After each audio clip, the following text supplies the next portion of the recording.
quisqueyanos valientes alcemos nuestro canto con viva emoción, y del mundo a la paz ostentemos nuestro invicto glorioso pendón.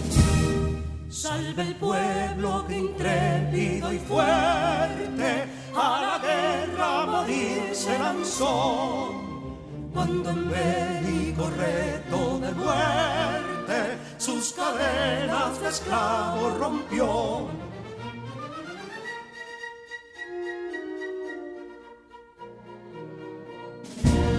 Ningún pueblo ser libre merece si es esclavo, indolente y servil.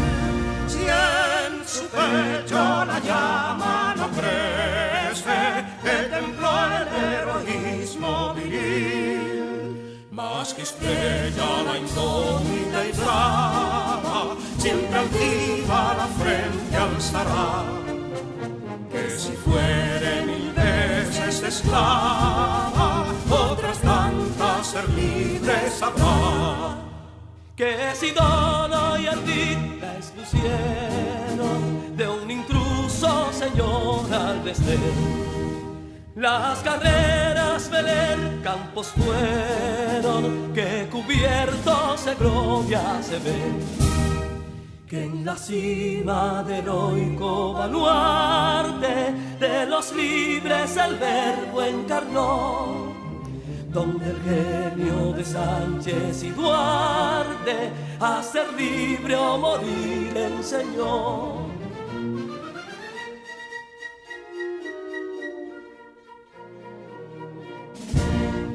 Y si pudo inconsulto caudillo de esas glorias el brillo empañar, de la guerra se vio en Capotillo la bandera de fuego ondear. Y el incendio que atónito deja de Castilla al soberbio león, de las playas gloriosas le aleja, donde flota el cruzado pendón. Compatriotas, mostremos erguida nuestra frente orgullosos de hoy más, que Quisqueya será destruida, pero sierva de nuevo jamás. Que santuario de amor cada pecho, donde la patria se siente vivir, y es su escudo invencible el derecho, y es su lema ser libre o morir.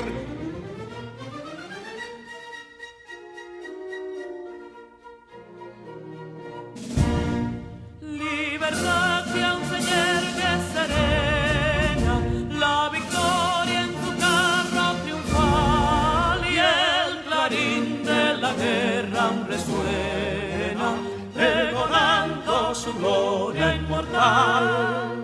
Libertad, que los ecos se agiten mientras llenos de noble ansiedad nuestros campos de gloria repiten. Libertad, libertad, libertad.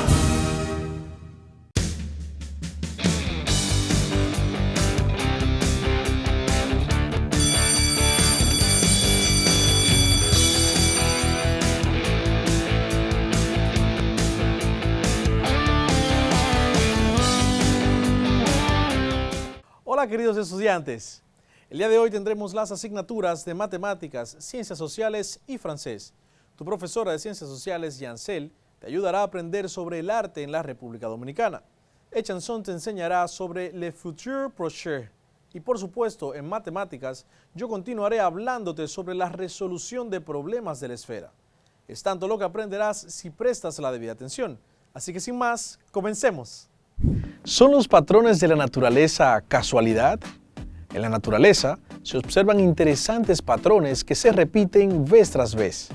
¿Surgieron por casualidad? ¿O son parte de algo definido? ¿Son el reflejo de una mente superior que diseñó las cosas que nos rodean? Estas y otras interrogantes son contestadas en esta ocasión. y las respuestas son interesantes. Quédate hasta el final, ya volvemos. Cuarto grado de secundaria del año 2020-2021. Saludos estudiantes, bienvenidos y bienvenidas al único lugar donde las matemáticas toman sentido. Soy tu profesor Alexander García, esto es Cuarto de Secundaria. El día de hoy vamos a continuar trabajando en la resolución de problemas de la esfera, de tal manera que puedas afianzar tus conocimientos y aplicarlos en la vida cotidiana, que es lo más importante. ¿Estás preparado? Iniciemos. Los patrones que hay en el universo. En el universo se pueden contemplar varios patrones que se repiten usualmente. Estos pueden encontrarse en proporciones matemáticas precisas, presentes en la luz, la materia y cosas descubiertas por el hombre. Tales patrones existen desde la creación de todas las cosas y trasciende en el tiempo a todo lo que se conoce. ¿Cuáles son dichos patrones? Un ejemplo valioso se halla en la famosa espiral. Esta se encuentra en idéntica proporción en diversas plantas, frutas, conchas de mar y caracoles. Pero también en el cosmos se encuentra el mismo patrón. Por ejemplo, la espiral de caracol es la misma que se encuentra en las galaxias que conforman el universo. Patrones como estos hay muchos y se repiten de forma intrigante. La esfera. La esfera es un símbolo y patrón recurrente en el universo. Los planetas tienen forma de esfera. Las estrellas y otros cuerpos celestes son esferas. Pero también lucen esféricos cosas infinitesimalmente pequeñas como un átomo o una partícula subatómica. El símbolo de la esfera suele verse en la geometría sagrada como un contenedor capaz de contener otras formas. Se utiliza como símbolo de inclusión, integridad y unidad. Esto es porque todas las mediciones en una esfera son iguales. Interesante, ¿verdad? Es así como la naturaleza nos sorprende cada día con sus maravillas y como pudiste notar, todas obedecen a principios y formas geométricas. De inmediato vamos a continuar con la resolución de problemas de la esfera, pero no te preocupes, aún faltan más datos interesantes sobre los patrones que hay en el universo. Presta mucha atención que al final te los mostraré. Vamos a la primera situación. Se quiere cubrir una cúpula semiesférica de un observatorio con una capa metálica. Se dispone de 500 metros cuadrados de capa metálica y el radio de la semiesfera es de 10 metros. Si la estrategia es empezar a cubrir la cúpula desde arriba, ¿se podrá cubrir entera? En caso de que no se pueda, ¿cuál sería la altura del casquete cubierto? Vamos entonces a la pizarra para comprobar si los 500 metros cuadrados de capa metálica, 500 metros cuadrados, si son suficientes para cubrir toda nuestra cúpula. Acabamos de decir que la cúpula es semiesférica, obviamente, y que tiene un radio de 10 metros. Para saber entonces cuál es el área de la cúpula o de la semiesfera, utilizaremos la fórmula 4 multiplicado por pi, multiplicado por el radio de la esfera al cuadrado, dividido entonces entre 2. Como una semiesfera es la mitad de la esfera, hay que dividir necesariamente entre 2. Calculemos. El área de la semiesfera será igual a 4 multiplicado por pi, multiplicado por el radio, que son 10 metros, elevado al cuadrado, todo dividido entre 2. El área de la semiesfera será igual a 4 por pi, multiplicado 10 elevado al cuadrado, eso es 100, muy fácil, 100 metros cuadrados, dividido entre 2. Multiplicamos entonces 4 por pi, 4 multiplicado por pi, multiplicado por 100, que es el radio elevado al cuadrado, para un total de área de la semiesfera, un total de 1256.6 metros cuadrados, dividido entre 2. el área de la semiesfera será igual a dividir 1256.6 entre 2. Un total de 628.3 metros cuadrados. Es evidente, podemos observar, si el área de la semiesfera es igual a 628.3 metros cuadrados y la cantidad o el área del material metálico para cubrir la cúpula tenemos un total de 500 metros cuadrados, es evidente que no es suficiente para cubrir el total de la cúpula. Por tanto, se cubrirá solamente una parte. Como la estrategia es cubrir desde la parte superior hacia el fondo, no será completada, pero entonces cubriremos una parte, que esta parte representa un casquete esférico. Y nos piden entonces que calculemos cuál es la altura de este casquete esférico que pudimos cubrir con los 500 metros. Recordando, el área de un casquete esférico es igual a 2 multiplicado por pi, multiplicado por el radio de la esfera, multiplicado por la altura. De esta fórmula del área de un casquete esférico, podemos entonces despejar la altura para así obtener entonces el resultado que andamos buscando. Entonces, si despejamos la altura, podemos observar que la altura está siendo multiplicada tanto por el radio como por el pi, como por 2. Por tanto, todos esos factores que están multiplicando pasarán del otro lado del signo de igualdad con la operación contraria, que es la división. Por tanto, la altura del casquete será igual al área del casquete, dividido entre 2 multiplicado por pi multiplicado por el radio de la esfera. Entonces, el área del casquete, ¿cuál es? Esta que tenemos acá, los 500 metros cuadrados de capa metálica que pudo cubrir la parte de la esfera, la parte de la semiesfera que sería el casquete. Entonces, calculamos, la altura será igual, el área del casquete, la parte metálica que pudo cubrirse, 500 metros cuadrados, dividido entre 2 multiplicado por pi multiplicado por el radio, que es igual a 10 metros.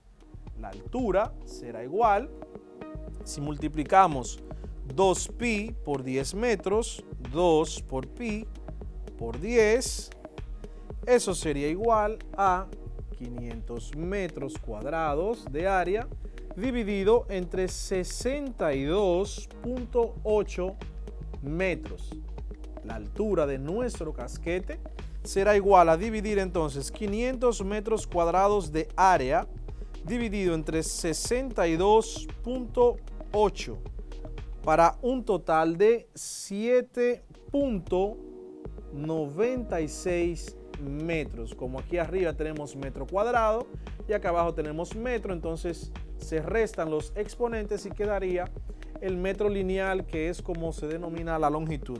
En este caso, la altura de nuestro casquete será igual a 7.96 metros. Muy sencillo. De esta manera también entonces es que como aplicamos los conocimientos de la esfera, de área de casquete y demás que hemos trabajado en situaciones de la vida cotidiana, como cubrir un casquete esférico o una semiesfera. Tanto puede ser con una capa metálica o también la utilizan los ingenieros para cubrir con la capa asfáltica para evitar las filtraciones. Vamos a la siguiente situación. De forma aproximada podemos decir que una naranja es una esfera. Si Pedro se come 7 de 12 gajos que tenía una naranja de 10 centímetros de diámetro, ¿qué volumen ocupaba la cantidad de naranja que Pedro consumió? Vamos entonces a la pizarra a resolver esta situación. Miren, esto consiste en calcular el volumen de una cuña esférica, que es lo que representa el gajo de una naranja. Para calcular el volumen de una cuña esférica, utilizamos la fórmula pi multiplicado por el radio elevado al cubo multiplicado por el ángulo dividido todo esto entre 270. Entonces, en la situación pudimos notar que uno de los datos que nos dieron es que la naranja esférica tiene un diámetro de 10 centímetros. Como ya sabemos que el diámetro es el doble del radio, significa entonces que el radio será igual a 5 centímetros. Pero necesitamos algo más, que es el ángulo. Ese ángulo en el que es cortada la cuña desde la esfera. ¿Cómo sabremos el ángulo? En la situación vimos que la naranja tiene 12 gajos. En una esfera, al igual que una circunferencia, está entonces el ángulo completo, que es igual a 360 grados. Si tenemos 12 divisiones o 12 gajos iguales, entonces basta con dividir 360 grados entre 12 y obtendremos el ángulo de una sola de los gajos o una de las cuñas. Entonces sería 360 grados dividido entre 12 para un total de 30 grados. Ese será el ángulo con el que trabajaremos. Entonces vamos de inmediato a calcular el volumen que tiene una cuña esférica o un gajo, que será igual a pi multiplicado por el radio, que es igual a 5 centímetros elevado al cubo, multiplicado por el ángulo, que es igual a 30 grados, dividido todo esto entre 270, que el 270 simplemente esté debajo del ángulo, no importa, también eso implica que divide tanto al pi como el radio que tenemos ahí elevado al cubo. Entonces el volumen será igual a pi multiplicado 5 elevado al cubo, eso es igual a 5 por 5 por 5, que es igual a 125 centímetros cúbicos, multiplicado por 30 grados, todo esto dividido entre 270. El volumen será igual, multiplicamos todos los factores del numerador, tenemos pi multiplicado por 125 multiplicado por 30. Eso es igual a 11.780.97 centímetros cúbicos. Todo esto dividido entre 270. El volumen final de uno de los gajos, que representa una cuña esférica, será igual a 11.780 dividido 11.780.97 dividido entre 270. Uno de estos gajos o cuña esférica tiene un volumen de 43.6 centímetros cúbicos. 43.6 centímetros cúbicos. En la situación vimos que Pedro se comió 7 de los 12 gajos que tenía la naranja. Entonces la pregunta era, ¿cuál es el volumen total que Pedro consumió? Entonces, si el volumen de uno de los gajos o de una de las cuñas es igual a 43.6 centímetros cúbicos, basta simplemente con calcular o multiplicar el volumen que obtuvimos de un solo gajo o una sola cuña, multiplicarlo por 7, que es la cantidad de gajos que se comió Pedro, por 7.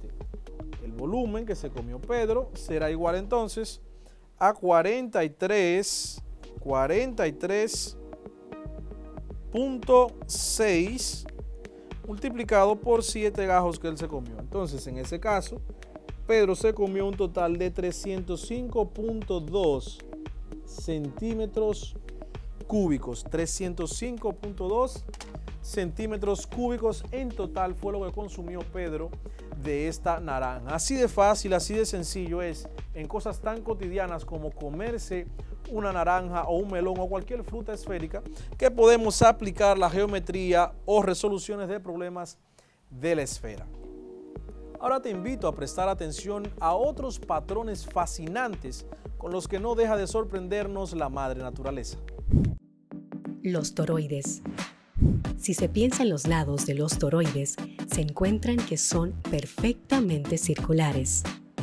Ejemplo de esto son las rosquillas, un tubo interno, etc. El toro es un símbolo místico de la geometría sagrada. Aunque parezca descabellado, se considera el toro una forma primaria de la existencia. Un ejemplo de esto se encuentra en la forma de los 7 músculos del corazón. Estos parecen formar la figura de un toro. El punto. Si se piensa bien y reflexionas, todo comienza y termina con un punto. Por ejemplo, una escritura, una operación matemática, incluso una esfera tiene un punto central. ¿Por qué? No se sabe con certeza, pero se cree que el punto se relaciona con el comienzo y el final. ¿El comienzo y el final de qué? De todas las creaciones de cualquier tipo. La vesica Piscis. La palabra tiene su origen en el latín y se refiere a la vejiga de un pez.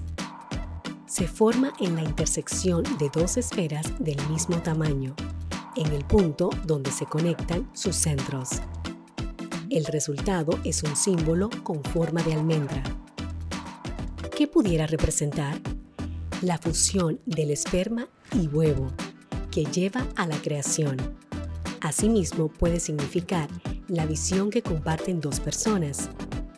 En la cristiandad, este símbolo pagano se utiliza para representar a Cristo. Así termina la clase del día de hoy. Espero que hayas aprendido bastante y puedas aplicar estos conocimientos en tu vida cotidiana. No olvides seguir ampliando mucho más con tu maestro tutor. Gracias por seguir aprendiendo desde casa y preservando tu salud. Desde el único espacio donde las matemáticas toman sentido, estuvo con ustedes su profesor Alexander García. Hasta la próxima. Cuarto grado de secundaria del año 2020-2021.